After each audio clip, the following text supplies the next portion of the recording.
मधुबनी जिला के झंझारपुर प्रखंड अंतर्गत इमादपट्टी गांव के कृष्ण कुमार साहू की हत्या के संदर्भ में बहुत बड़ी खुलासा एसडीपीओ झंझारपुर ने किए हैं।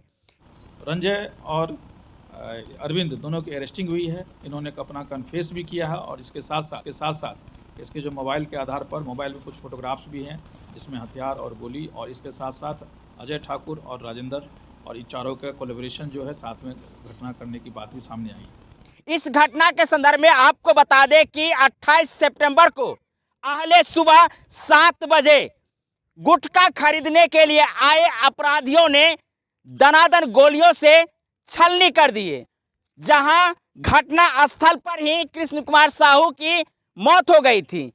बता दें कि इस घटना को अंजाम कैसे दी गई, घटना की साजिश किसने की, इन तमाम बातों की खुलासा एसडीपीओ झंझारपुर ने किए हैं। अपराधियों को पकड़ने का काम किए हैं। इस घटना की जीरो ग्राउंड से पुलिस प्रशासन द्वारा तहकीकात की गई है। बता दें कि जिस प्रकार से घटना के बाद कयास लगाई जा रही थी कि इस घटना का अंजाम कहीं ना कहीं दुर्गा पूजा मेला में दुकान लगाने से संबंधित बताई जा रही थी, तो कहीं इसका संबंध अगल बगल के लोगों पर लगाई जा रही थी। लेकिन बता दें कि इस घटना की जब सीबीआई जांच की मांग ग्रामीणों ने और परिवार वालों ने किए, तब जाकर के स्थानीय प्रशासन हरकत में आए और इस घटना को लेकर के प्रशासन बहुत ही बारीकी से छानबीन किए।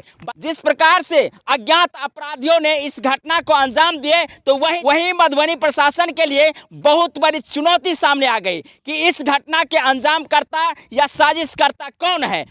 तमाम तरह की बातों को लेकर के प्रशासन अलर्ट रहे, जगह जगह छानबीन करते रहे, तब जाकर के पता चली है कि इस घटना के साजिशकर्ता कौन है। झंझारपुर एसडीपीओ आशीष रंजन ने क्या कहे हैं वो सबसे पहले सुनिए, जो प्रेस वार्ता में इस घटना के संदर्भ में उद्भेदन किए हैं।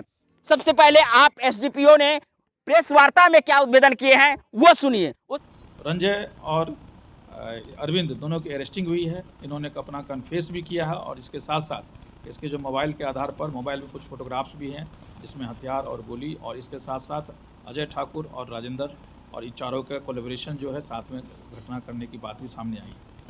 इसके साथ साथ मैं आप मीडिया के बंधु के सामने यह भी बात बताना चाहता हूँ, इस प्रकरण में 28 तारीख से लेकर के आज दिनांक 4 तक में इस बीच की कुछ घटनाक्रम ऐसी हुई जिसमें परिजन के द्वारा शुरुआत में यह भी आरोप लगाया गया कि थानाध्यक्ष के द्वारा नाम नहीं दिया गया, और इस आधार पर एक वहाँ स्थानीय मीटिंग भी की गई कि अनुमंडल पुलिस पदाधिकारी को मीटिंग दिया जाएगा। आंदोलन की बात आई जो कि पेपर प्रिंट मीडिया में भी आई थी।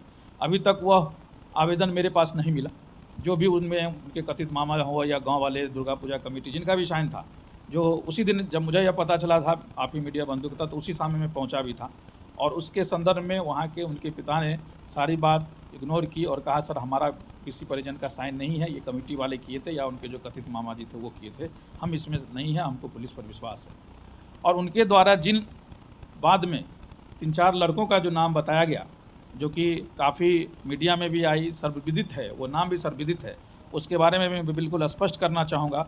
उस संदर्भ में जितने लोग थे लगभग 4-5 लड़कों का नाम बताया गया था, जिसमें शायद एक आध लोग नहीं आया हो, नहीं तो 5 लोग 4 लोग या जो भी हो, सभी संभावित लोगों को या तो हमने उठा करके पूछताछ की, या जिनको पता चला कि पुलिस खोज रही है वो हमारे पास खुद आए और उन्होंने खुद अपना पक्ष रखा कि सर हम यहाँ हैं, यहाँ हैं, और यदि हम दोषी हैं तो हमको जेल भेज दिया जाए। वो उन जिनका लोग नाम बता रहे थे। इस संदर्भ में काफ़ी बारीकी से अनुसंधान की गई और ये पदाधिकारी को सारी वस्तु स्थिति से अवगत कराया गया, और अंततः बिल्कुल ठोस साक्ष्य के आधार पर हम लोग ये कन्फर्म किए कि यह 4 आदमी इसमें शामिल था, जिसमें 2 की गिरफ्तारी हुई है और 2 को और हम लोग गिरफ्तार करने का प्रयास कर रहे हैं। सर ये सुपारी टीम की बात कर रहे थे, देखिए माननीय का उनका अपना पक्ष है, उस पर हमारा कोई कमेंट नहीं है। हमारा काम इन्वेस्टिगेशन करना और एविडेंस कलेक्शन है, जिस पर हम खड़े उतरे हैं, और उस एविडेंस पर हमारा यह। तो वही आपको बता दें कि इस घटना को लेकर के 2 अपराधियों को गिरफ्तार किया गया है। 2 अन्य जो इस घटना से संबंधित हैं, उन अपराधियों को खोजने में पुलिस दिन रात एकजुट की हुई है, जैसा कि एसडीपीओ झंझारपुर ने अपनी प्रेस वार्ता के दरमियान कहे हैं। हालांकि जिस प्रकार की घटना ये घटी है, जहां रंगदारी वसूलने के लिए इस घटना को अंजाम दी गई है, जहां एक व्यवसायी पुत्र की हत्या अहले सुबह की गई है, तो वहीं इस घटना को लेकर के जिस प्रकार से अपराधियों का नाम सामने आया है, उसकी उद्भेदन एसडीपीओ ने प्रेस वार्ता में किए हैं। तो वहीं आपको बता दें कि इस घटना के मुख्य साजिशकर्ता रंजय यादव इस घटना की साजिश रचे हैं, जहां रंगदारी वसूल करने के लिए इस घटना के लिए साजिश रचे हैं। वहीं आपको बता दें कि इस घटना का साजिशकर्ता रंजय कुमार के वहीं आपको बता दें कि इस घटना के साजिशकर्ता रंजय यादव के कहने पर